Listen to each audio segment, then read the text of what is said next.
Well, the land is, the most important part of the equation. I mean, let's face it, without the land, none of this would be possible, the hunting or the wine.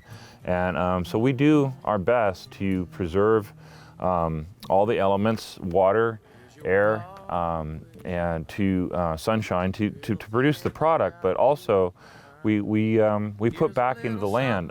My father planted over 750,000 conifer trees in his lifetime, and we've continued to plant them.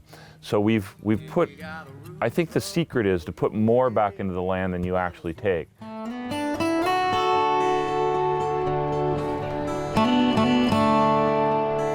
So you harvest in July, August? And we harvest, we start in August, and really primarily for these grapes, they're more October because they're a later variety. Okay.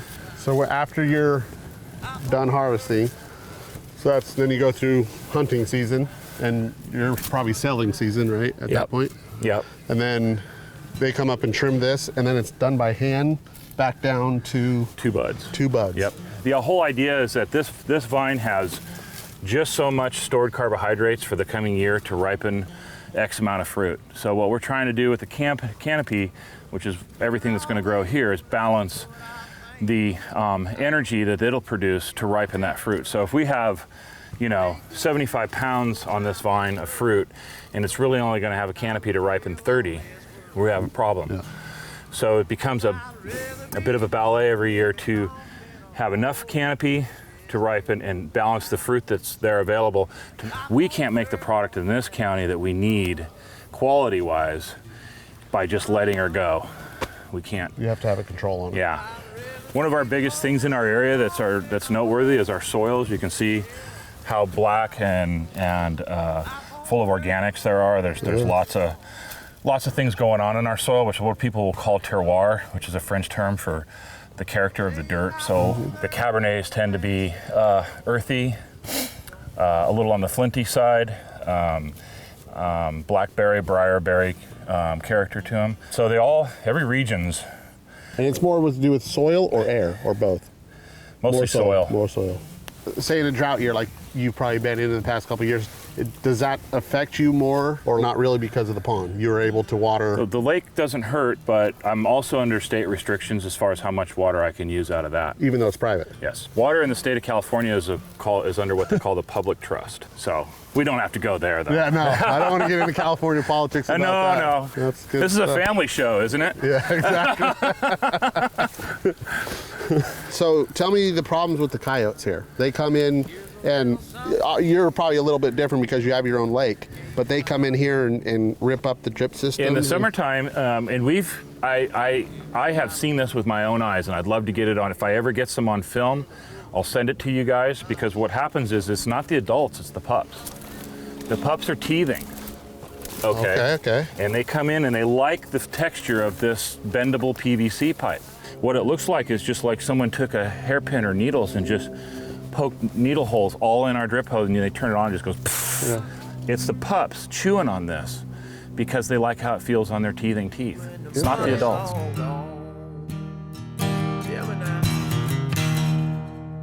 It's basically, we cut the head off a vine and we weld another grape to it. What? Yeah. How is that possible? It's called grafting. A lot of plants can have it done to them. So you're going to remove Cabernet, and I'm going to put Chardonnay, let's say. I'll cut this head off here, and then I'll have my budwood waiting that I'll pre-cut from a Chardonnay, like this type of wood, and I'll have that in storage. And I'll bring that out, and a very specialized crew will come along and cut a notch in this grapevine here, and then he'll take a bud off the Chardonnay, one of these buds right here. He'll razor it off with a special knife. Some of them even flip it up in the air and catch it in their mouth. And then they come down here and they pop that bud in there, and it snaps just like a Lego when they're done. They're that exact. And then in a month or so, that new Chardonnay will start to grow. And that's how we change varieties quickly and roll with the market trends. Wow. And I can show you vines that I changed last year that'll have production this year. Say life on earth won't last that long. This was an Italian variety called Sangiovese. Okay. And I lost my contract with the company that I sold it to, which will remain nameless, but you know them very well. And I changed it from Sangiovese to Malbec. So when we came in, I told you we bring in the budwood. The budwood they bring in, you know, are a bunch of sticks that look like this. And they have a little box that they carry, and there'll be like 100 sticks like this. And then they have a super specialized knife, and they carve the bud off like that, just exactly like that. You see how that's green? Yeah. That's living tissue. And then they come down here, doesn't look anything like that. I mean, and they'll cut a notch right here, and it'll look something like that. Okay. And they slide, let me clean it up better than this. They slide that bud in there more or less like that. But when they're done, it'll click into place, and then they wrap it with this called grafting tape. Living tissue holds on to the other living tissue. And they start to knit together their two genetics. And then the genetics of this vine will change, and I mean, in other words, this will be the predominant genetics that will grow out into this arm, and now you'll have Chardonnay. And this is the third time for these vines. Yeah. You've grafted this 3 different times. Yeah. You can tell by looking at the vines that they've been cut off. See the other Oh, down yeah. here?